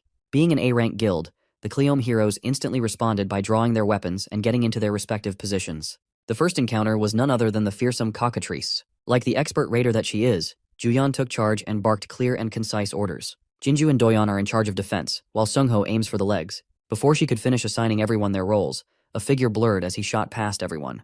With a single impactful leap, he closed the aerial gap between him and the flying beast. Seo Du-jun disregarded the long-winded group plans and leaped for a one-on-one with the bird. The Cleom heroes were slack-jawed. They have never seen someone so brazen. Gathering energy in his fist, Do-jun prepared for first blood. Prior to his charge, Guildmaster Inju is stressing over her bad luck. They are barely inside the gate, and a troublesome opponent has already shown itself. Before the group could organize and get into position, Do-jun had already dropped his bag to the ground. While Ju-yeon was calling the shots, he was bursting through the air like a speeding bullet. He was an absolute speed demon. In one jump, he neutralized the bird's aerial advantage. Up in the skies, he took control of the field without a problem. His fiery energy was thick and burning. The overgrown chicken did not have the speed or reaction time to block the incoming attack. As a result, it was forced to eat a full-powered punch to the beak. The bird is on the ground, and the human is up in the clouds. It was quite a poetic reversal. Do-jun landed in front of the group. He did not even break a single bead of sweat. The cockatrice is on the verge of death, the mark of his fist visible on the side of his face. The Cleom Guild people stood dumbfounded alongside their S-rank carry. They bore witness to the brutality of what happened next. Do-jun lifted his leg and started stomping on the bird's head until it was reduced to meat paste. It might seem too much, but killing a cockatrice requires a lot of force. With every stomp and kick, the sound of skull cracking and blood spurting mortified the group. Now Inju is really curious as to who that guy is. In all honesty, Ju-yeon wasn't really sure herself. All she knows is that Seo Du-jun is a really strong human. Well, calling him simply strong is a huge understatement. There are only a select few heroes who can do what Do-jun just did. Killing a cockatrice in one blow is no ordinary feat. Ju-yeon downplayed the achievement by bringing up her sister. That woman belongs to that elite list of outstanding heroes. Still, Inju can't just get over the fact that a hidden powerhouse is among them. She watched the entire sequence and was in awe the whole time. Ju-yeon took note of the young man's monstrous power and decisiveness, her curiosity deepening. She turned to Inju with an impromptu change of plans. For now, she wants to go to the center with Do-jun, leaving the rest of the group on the outskirts. Ju-yeon carefully approached the young man, expertly carving the cockatrice's corpse for loot. Before she could speak, he preemptively asserted that he wouldn't share loot with people who contributed nothing to the kill. Thankfully, Ju-yeon is not one to eye a few pieces of magic crystals. She just came over to propose that they go a bit deeper into the gate, head somewhere more challenging and fitting to his current abilities. With a smile, he readily accepted the invitation to hunt and loot more. Ju-yeon knows the layout of this gate quite well, so she will take the lead. All Do-jun has to do is follow closely so he won't get lost. Without warning, she sped off into the distance, her speed causing a sonic boom. Do-jun calmly watched as her figure vanished into the horizon. After slinging his bag to his back, he took a running pose, storing energy in his muscles. With an instant first step, he kicked an explosion that almost blew the Cleom Guild heroes away. Inju reckoned that if Ju-yeon is a bullet, then that man moves like light itself. Left by the two powerhouses, the miscellaneous heroes turned to their guild leader for their new plan. Of course, trying to follow those two ahead is utterly impossible. Today they must accept that they are sidekicks and small fries. Nevertheless, this is still a decent gate with plenty of monsters to hunt around the outskirts. In the outside world, normal people praise them as powerful A-rank heroes. But in front of a real S-ranker, they are not even worth mentioning. Ju-yeon and that man are leagues above the entire force of Cleom Guild. Speaking of those two, their race across the woods is proceeding hastily. While maintaining breakneck speeds without much effort, Ju-yeon kept on checking her flank for signs of Do-jun. Upon seeing no signs of the guy, she started softening up and thinking that she might have overdone the initial run. While she was thinking of slowing down, Do-jun suddenly appeared by her side, asking if they could go a little faster. Ju-yeon's concentration broke and she almost tripped over. She had never experienced something like this before. Someone can actually keep up with her in terms of racing. When it comes to speed, she's in the top 2 in the nation. But that list might need to be updated, given how Do-jun is making her eat dust. A few moments later, he made a stop to tease her for being slower than expected when she was clearly running to flex her speed. While the S-ranker caught her breath, Do-jun turned his eyes onto the view on the horizon. In front of them was a massive mountain range touching the heavens. When asked what was hiding inside that rocky range, Ju-yeon's expression turned solemn. That place is the lair of the Thrift's boss monster, the Caesarian. You see, this so-called Caesarian is a giant 20-meter monster resembling the draconian wyvern. Ju-yeon doesn't even want to entertain the idea of subjugating that beast. You typically need at least 3 combat-oriented S-rank heroes to even stand a chance against such a monster. One thing Do-jun knows about Caesarian is that it has a chance to drop the imaginary grade magic crystal, a treasure just below the highest grade possible. Since such an enticing reward is waiting for him, he won't let it slip through his fingers. Obviously, Ju-yeon is opposed to such a reckless idea. Well, Seo Du-jun is fighting that draconic bastard with or without her. Ju-yeon watched as he fearlessly sped up, aiming to scale the mountains to slay the beast. She felt as though she did not have a choice but to follow him into insanity. Something grim awaits the duo inside the boss monster's lair. Bursting with unfathomable confidence to take down a beast that easily gives 3 S-rank heroes trouble, it really shakes Ju-yeon to her core. Do you know what's even more shocking? When she arrives at the site, she finds the same creature, the Caesarian, dead at her feet. The fight's already over, and she has absolutely no idea what the hell went down. Our boy casually plucks his knife from the creature's corpse, leaving her at a loss for words. Ju-yeon reflects her shock. The creature he just downed isn't just any boss monster. On that note, she talks about a prominent hero known as Park Hae-il who fostered a reputation for hunting down monsters like the Caesarians. Though he's an S-rank himself, the first time he went to hunt down the Caesarian, he was cautious enough to take 30 A-rank heroes along with him. And yet, even with all those precautions, the A-rank heroes didn't make the cut and were all slaughtered in the attempt. Park Hae-il was the only known survivor of the group who clung to the edge of his life by the end of the boss fight. From that moment onwards, the guy decided to rematch with the same monster. Only this time he was armed with 1 more S-rank and 100 A-rank heroes behind him. It's practically a small army at that point. The fight was brutal. They focused on piercing the creature's wings and negating its flight. The Caesarian of the time was then overwhelmed by a barrage of attacks from the heroes. This actually reminds me of the whole 100 men versus 1 gorilla debate that has been going around lately. My money is on the men, by the way, and the same is the outcome for the fight with the Caesarian, who ended up getting defeated. Despite this, only a handful of heroes remained from that battle. The rest, butchered by the beast's wrath. The damages they incurred that day were so prominent that Hae-il's guild, the Sweet Life, has yet to recover from it 3 years after the event. And yet, this one average-looking Joe has defeated the same Caesarian monster without much trouble. The funny thing is, with her constant glaring, he reminds her that she ain't getting any of these precious gems for standing around fighting the air. The remark may have annoyed her, but Ju-yeon is more focused on the ridiculousness of the man before her eyes. If she wasn't there to witness the battle, she would never believe in such a conclusion. The same terrifying Caesarian was taken down and obliterated in a single strike at the hands of 1 man. As for Do-jun, my boy has successfully harvested the awesome-looking magic stone from the creature's body. He stares at it and tells her that he no longer cares about having an escort to guide him. From this point onwards, he's fine on his own. He also denies taking the rest of the valuables obtained by the dragon's body, such as its claws and teeth. Showing little to no regard for them, he turns back to reject her plainly, leaving the S-ranker stunned for life. Instead, he'd rather focus his energy on collecting the monster crystals. He even goes as far as to allow her to keep all of those valuables to herself as a form of payment. Ju-yeon takes a look at the creature for a moment and reaches the conclusion that she also doesn't need anything from the beast. It's evening now, and the rest of his group is shocked that one guy managed to collect 3 bags full of magic stones. It's an unbelievable sight even for the competent A-rankers. For their guild to have obtained the same amount, it would have taken them a minimum of 20 hours. And from the quality of the ingredients, even more than 3 days. It begs the question about the man's identity, and they're all staring down at Ju-yeon, who brought him along in the first place, and yet appears just as confused as them. Based off of Ju-yeon's own words, the A-rank guildmaster can't fathom how Do-jun was able to beat the Caesarian without any proper equipment. With this accomplishment alone, he stands at the top of the hero ranks in Korea, unparalleled in his might. They really just said our boy is built differently.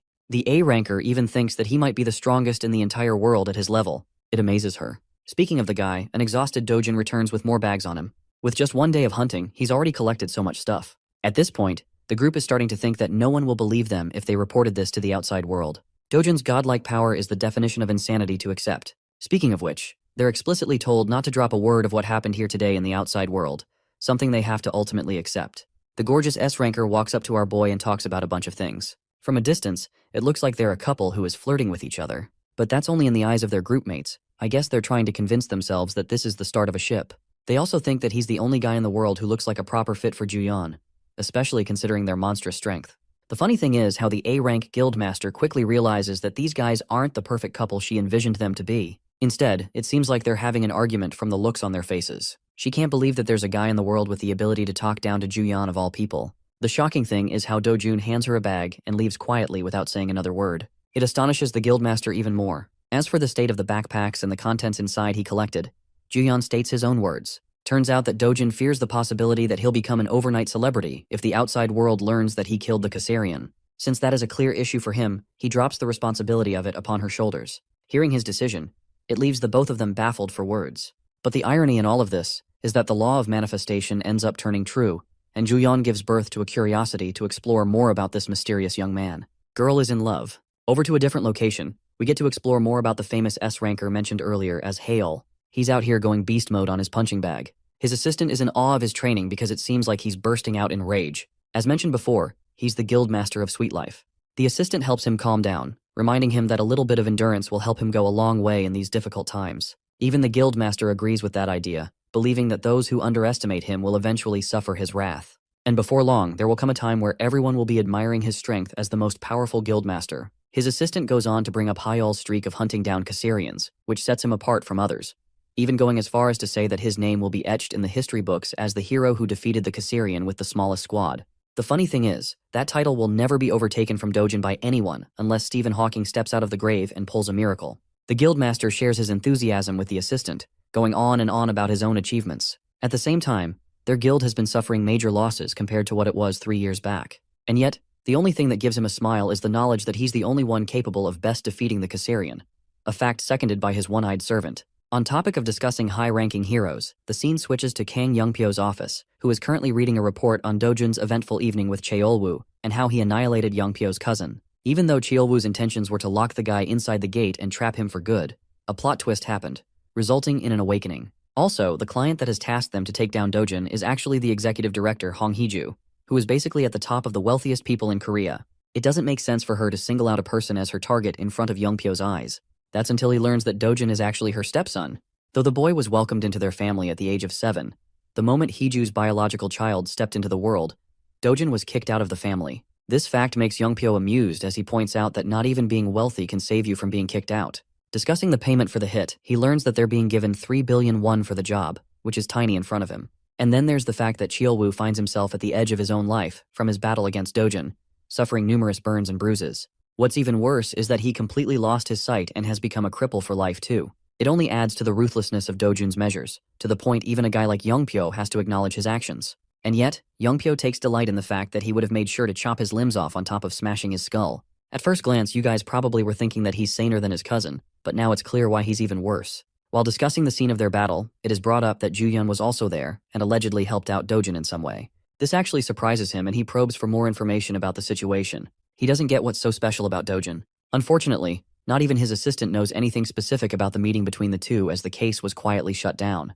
Pissed the fudge off, Youngpyo grabs his servant and roars at him to do whatever he can to uncover the status of their relationship, suspecting that they may have formed a deal of some kind. The assistant, completely devastated by his reaction, runs away to investigate right at once. Youngpyo is left with a temper tantrum smashing things around, reflecting that Hee-ju's men will come looking for him to fulfill the job that his cousin failed to do. At the same time, he's more than happy to take on the job from her. After all, she's a wealthy woman with Andrew Tate's level of money, so it won't be an issue for the greedy scumbag. And now for the scene with our boy, who is returning home after the raid. From today's experience, he's more than glad to have spent his time in a rift rather than a gate for proper hunting. It also complicates things because he might have to form a long relationship with Ju-yeon to ensure he stays on the low. Recalling their conversation, she straight up told him that people will become wary of her and ask around for the identity of the person who killed the Caesarian. Revealing them means inviting a lot of trouble. So for now, her plan was to store the valuables. And if he does want to become famous, she can happily reveal their existence to the world. In response, Bro chucked the bag to her to keep all the good stuff. It also means he's got to look for another method to go on and enter the rift zones, because relying on Juyan creates trouble for her. Still, tonight's sleep will be a good one as he'll get to rest in a luxurious house that Chung Seob arranged for him. But as he steps foot inside the house, he is alarmed by the many shoes right outside. This means some unexpected guests have arrived. Entering the room, he sees a bunch of suited men and their boss having a conversation with his loved ones. The guy looks like a more depressed version of Nanami from Jujutsu Kaisen, and he's just staring Dojin down like an eagle. Yoon-young comes rushing to greet her brother with happiness, while Dojin is baffled by the situation overall. Prosecutor Park Cheol-young makes his identity loud and clear, pointing out the connection between Dojun and Chang Seob. Because of his relationship with the guy, Dojin is placed in an immediate emergency arrest on behalf of partaking in the money-lending organization that is run by the corrupt CEO of HCS Capital.